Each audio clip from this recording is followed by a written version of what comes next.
యెహోవాయే నిజమైన దేవుడు, ఆయనే జీవము గల దేవుడు. సదాకాలము ఆయనే రాజు, సర్వ శరీరులకు దేవుడు. నిరంతరము మనకు దేవుడైయున్న యెహోవాను స్తుతించుడి. సకల ఆశీర్వచన స్తోత్రములకు మించిన ఘనమైన నామము. ఆకాశమును మహాకాశములను వాటి సైన్యమును సృజించినవాడు, భూమిని దానిలో ఉండునది అంతటిని కాపాడుచున్న అద్వితీయుడు. ఆకాశ సైన్యమంతయు ఆయనకు నమస్కారము చేయుచున్నవి.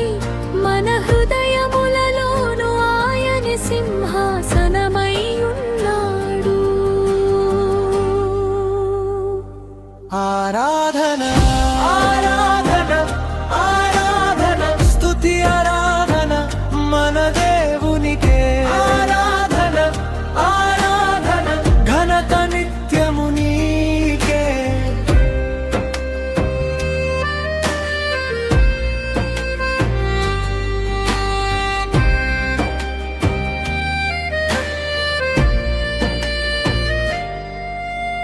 సర్వజనములతో నిత్య నిబంధను స్థిరపరచుటకు వెదికెను. మనతో నిత్య నిబంధన చేయుటకు ప్రేమతో ఆయన వచ్చెను. హృదయములను పరిశోధించువాడు, ఆలోచనలన్నిటినీ ఎరిగినవాడు, నమ్మకమైన మనసు గలవాడని అబ్రామును కనుగొన్న దేవుడు. జనములకు తండ్రిగా ఉండునట్లు అబ్రాహాము అని పేరు పెట్టి తన నిత్యమైన నిబంధనను వంశములకు స్థాపించెను. అన్యజనులందరూ ఆశీర్వదింపబడుదురని పలికెను. నీవు మరచినా కూడా ఆయన వాగ్దానం నిలిచెను. ఆరాధన ఆరాధన ఆరాధన, స్తుతి ఆరాధన మన దేవునికే. ఆరాధన ఆరాధన, ఘనత నిత్యము నీకే.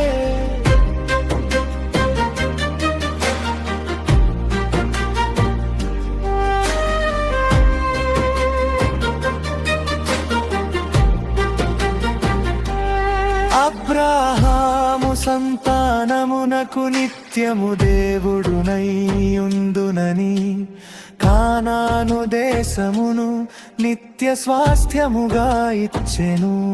ఆయనే పరిశుద్ధ దేవుడు, మీరును పరిశుద్ధులై ఉండాలని భూమి మీద సమస్త జనములలో ఆయన నామము తెలిసేలా చేసెను. తన ప్రజలకు దర్శనమిచ్చి సర్వమానవాళికి విమోచకుడు మీలో నుండి వచ్చునన్న వాగ్దానమును నెరవేర్చెను. మన ప్రభువైన యేసుక్రీస్తు ద్వారా రక్షణ పొందుటకే పిలిచెను. నా ప్రజలనియు జీవము గల దేవుని కుమారులనియు పేరు పెట్టెను. అందరికి రక్షణ కలుగజేయుటకు అది దేవుని శక్తి అయ్యున్నది. నిత్య జీవమను కానానును నిత్య స్వాస్థ్యముగా ఇచ్చెను. ఆరాధన ఆరాధన